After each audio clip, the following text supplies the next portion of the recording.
You know, game wardens have always had a colorful history in the Colorado Division of Wildlife. Now, the division's Jeff Butler introduces us to the legendary Ott Peterson, known as the toughest game warden of them all.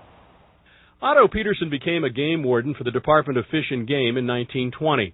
Like other wardens of the time, his responsibilities covered the entire state, and his salary was a whopping $125 a month.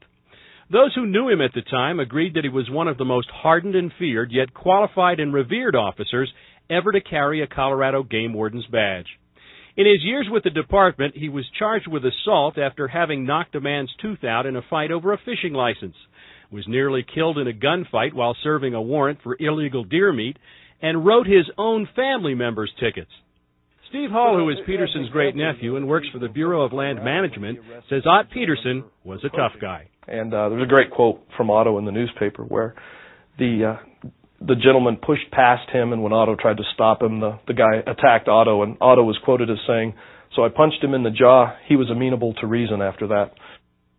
The unpredictable Peterson operated largely alone. He showed up at the most unusual times, one day in Gunnison riding miles on horseback to apprehend a poacher, the next day in Steamboat Springs or Durango in his Model T truck.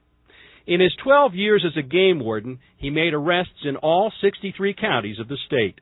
He had an absolute passion for the West and for Colorado, and especially for Colorado's wildlife and Colorado's landscape. He pursued that with a vengeance. Peterson died in 1932 at the age of 54. Years of physical abuse, including a car rolling over on him, had finally taken their toll.